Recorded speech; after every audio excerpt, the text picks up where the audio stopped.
How's it going, everyone? Welcome back to the channel. Welcome to another shooting video here in North Dakota. I'm glad to finally be able to get out and actually do some shooting. Where I'm at in Fargo is pretty flat and there's not a ton of ranges. So we ended up driving about 45 minutes southwest to the Cheyenne National Grassland, and it gets a lot more rolly out here, so you got good backstops and everything. So it's really nice shooting. A little windy, but it's not too bad, and we're only shooting 100 yards, so hopefully it's not gonna affect anything that much. But anyway, I've been looking to get a new cartridge this year, something geared a little bit more towards long range hunting, not super long range, but a little bit longer than what I'm used to. So, you know, maybe something to reach out 500-600 yards a little bit more comfortably, and looking for something more centered towards whitetail and mule deer, but not too little to take an elk, you know, if necessary or if I choose to. Also something that's nice and comfortable to shoot. So that means something that's not incredibly lightweight, or something that doesn't have a lot of recoil, because obviously, you know, a 338 Win Mag can do all, but it's not the most fun to shoot. Even with a brake, they're not the most comfortable. I've went down that road and it's just not that fun to practice with. So trying to find that perfect balance of a lightweight rifle that's light enough to pack, but enough weight that it's shootable, accurate, doesn't completely break the bank, and chambered in a cartridge that you know, has enough punch but doesn't hurt the shoulder. It's kind of like finding a unicorn, but we're gonna give it a shot. If you've seen the previous video, you'll know that the other cartridge I've been looking at is the 6.5 Western, and that's a very interesting video. So if you haven't seen it, I definitely recommend going and watching that video. Go watch it right now if you want to, because yeah, I mean, it's interesting. That's all we'll say about that right now. The other cartridge I'm looking at is the 6.5 PRC. So honestly, ballistically, there's not a ton of difference. The biggest difference being 20 to 30 grains of bullet weight. You're going from a 6.5 shooting a 130 to 145-ish grain bullet typically, with really good ballistic coefficients. You know, 3,000 feet per second, maybe a little more depending on the round.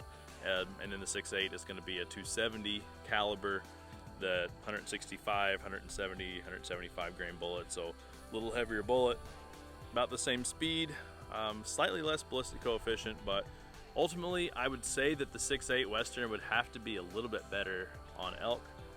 But ultimately it comes down to, can you put the bullet where it needs to go? And so today we're going to be shooting the 6.5 PRC out of my new Christensen Traverse, and we'll see what kind of ammo it likes. We're going to start out with the Hornady 143 grain Precision Hunter.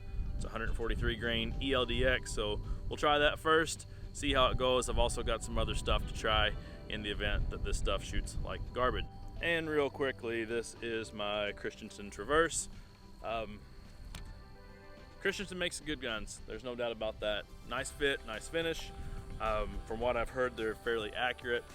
You get some nice features. You get a fluted bolt, Trigger Tech trigger, limb saver recoil pad, raised cheek piece, which I liked. I was kind of between this and the Ridgeline, but I liked that this one had the raised cheek piece. That way I get my head up a little bit higher, to kind of compensate for a little bit bigger optic on there. You also got the side ported brake, which I like better than the radial brake. So that comes standard on the Traverse. It also comes with the Picatinny rail, which I could take it or leave it, but being as it was on there, I thought I'd try it. I will say that I think I need lower rings because I've got plenty of clearance there, and I would like to have that scope just a little bit lower. For a bipod, we're running the Spartan bipod carbon fiber. Keeps this thing fairly light. I haven't put it on the scale, but it's not bad at all. Really, it isn't. It honestly probably weighs less than that Browning Hell's Canyon long range that we shot in the previous video. But I've got a target up at 100 yards, and we're gonna fire 3 or 4 or whatever and see how she does. All right, so we got our target set up at 100 yards. Gonna fire 3 at it and see how she looks.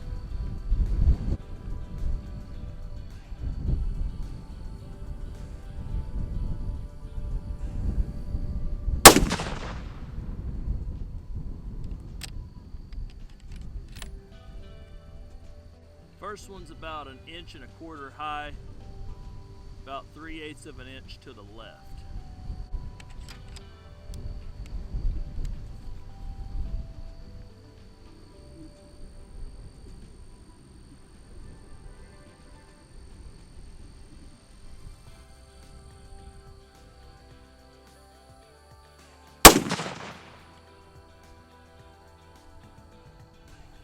about 1.25 inches high and about 1 inch to the right.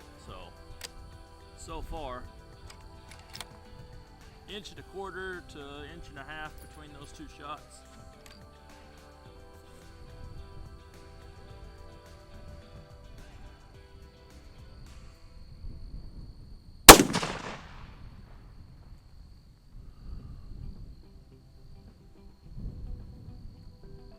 Just a hair over top of the first shot. We'll let her cool off here and go take a peek at the first 3 shots. All right, well, not super happy about that one, obviously. Those two there are, I don't know, about 3/4 of an inch apart. So we'll go back, we'll fire 3 more and see if that one was my fault or what.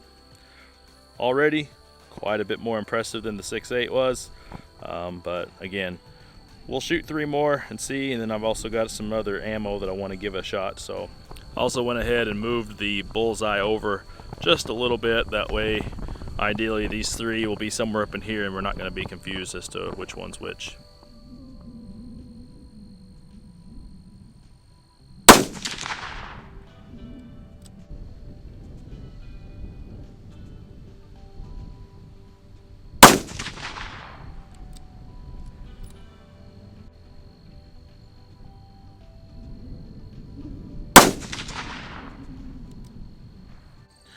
All right, so not a ton better, actually a little bit worse. So we got 1 over here, 2 over here. So what I'm gonna do is I'm gonna go up, I've got a couple different kinds of ammo. I'm gonna run some Federal 130s through there and see what that does. And once again, I moved the bull from here over to the left side. So got a nice blank slate there.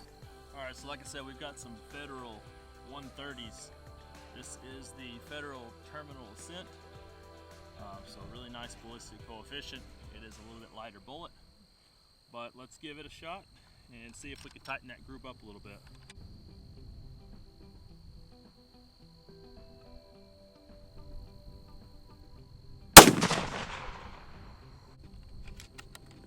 So that one definitely hit a little lower. I'm almost certain it's dead center of the bullseye there. So that bullseye is a 2-inch square.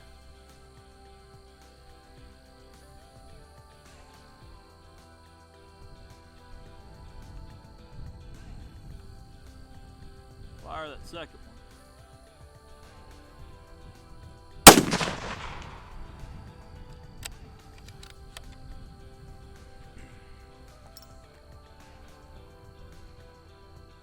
Still in the square, so that's good.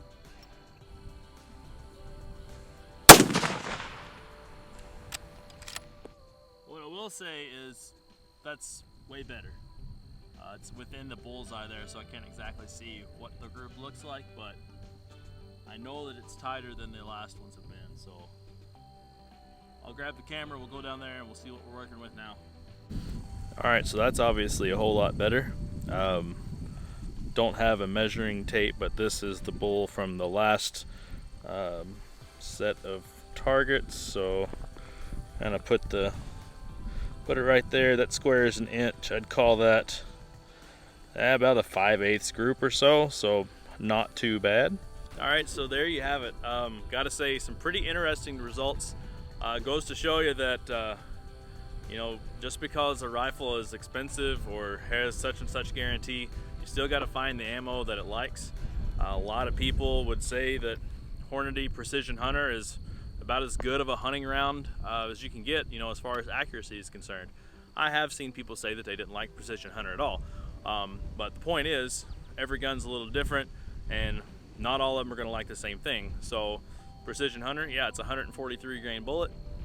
The Federal Terminal Ascent is 130, but I can promise you that if I was gonna take one for either whitetail or elk, I would much rather have the Terminal Ascent in the 130 just because of that confidence of knowing that I can put it where I need it to go.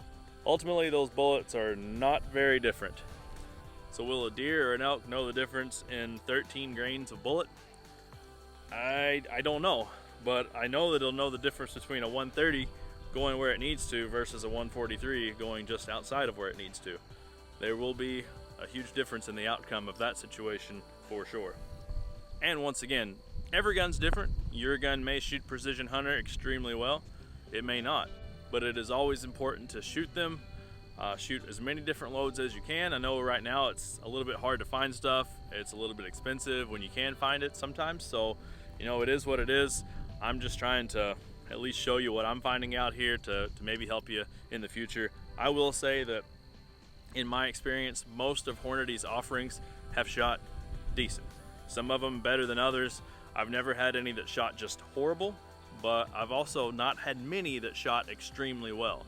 But now Federal, on the other hand, the Federal premium stuff, I've always had really good luck out of it.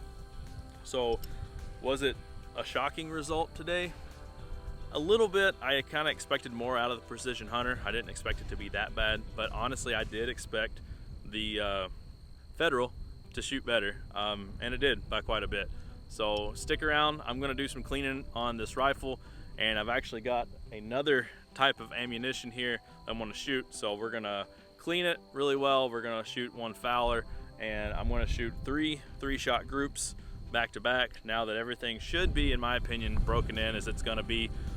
We've got Precision Hunter, Federal Terminal Ascent 130s. So I won't tell you what the third one is, but stick around for the next video and you can definitely watch it. If you like this video, hit like, subscribe to the channel if you haven't already. Let me know what your thoughts are on the new 6.8 Western as well as the 6.5 PRC. I know the PRC is not that new, but definitely gaining popularity this year. Let me know your thoughts on those in the comment section. Make sure you subscribe. Till next time, y'all have a good one.